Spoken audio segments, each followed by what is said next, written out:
Cleanup on aisle 7 could be heard throughout the grocery store.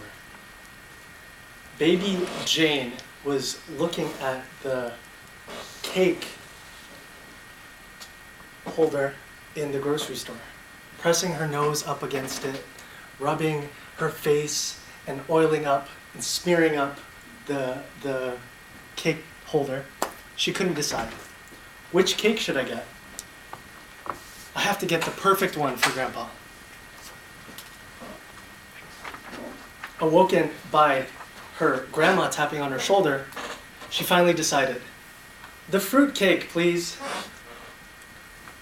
Suddenly a man came and helped her get the fruit cake out of the cake holder.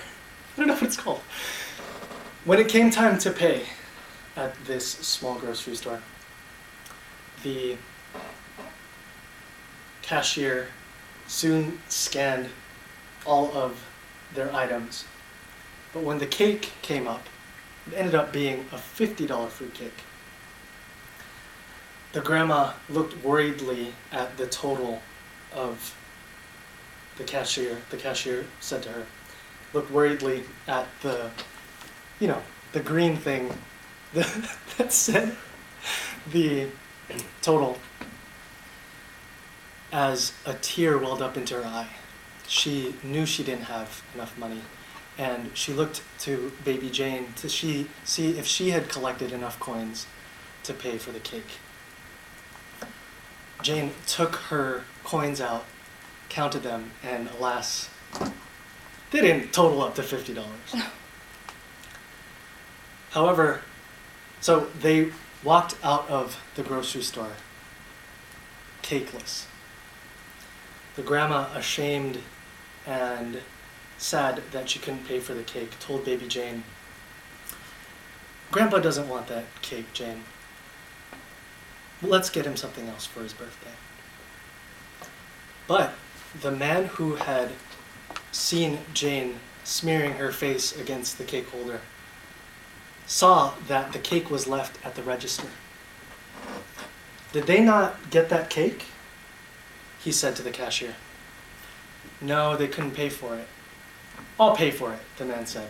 I'll take care of it for them. So he bought the fruit cake and rushed out to Baby Jane and her grandmother. Here, he said, please accept the cake. The grandmother slowly said, I can't do that. See, we couldn't afford the cake because we had to buy our regular groceries for the week. But I cannot accept this cake from you. The man said, no, I insist. Please take the cake. Why? The grandmother said. We didn't do anything for you. And the man said, well, when I was a kid, my mother and I were at a bakery, and it was my birthday. Flashback to when the man was a boy. But it's my birthday, Mom. Can't I please have the cake? The mom, slowly flipping the bills in her hand, said, I can't afford that, dear. Can I just get some ice cream for you? And the boy started to cry. And soon a man came up behind them as he was buying his own cake. And he found the boy crying and bought the cake for the boy. The man then handed a note to the boy as the mother was shocked that the cake was bought for her son.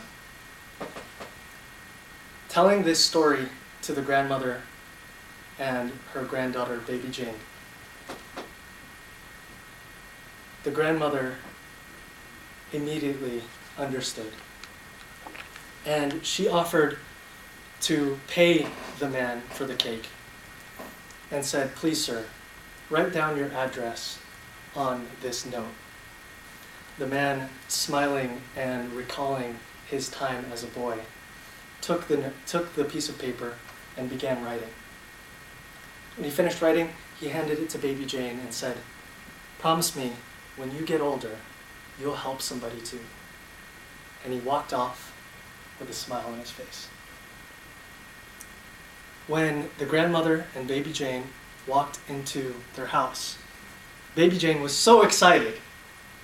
"Grandpa, Grandpa, I have this fruit cake for you." And the grandpa said, "That's my favorite cake. Thank you so much, baby Jane." And he turned to his wife, the grandmother, saying, "Are you sure she was able to afford that cake?" The grandmother said, "No, a nice man was able to buy the cake for us." And Jane rushed up to him and said, we'll pay him later. Here's his address." And he opened the note, and it said, "A small act of kindness can cause an endless ripple that may come back to you." Immediately, the grandpa flashed back to the time when he was a man buying a cake for a small boy. And he wrote the same note: "A small act of kindness will cause an endless ripple that may come back to you."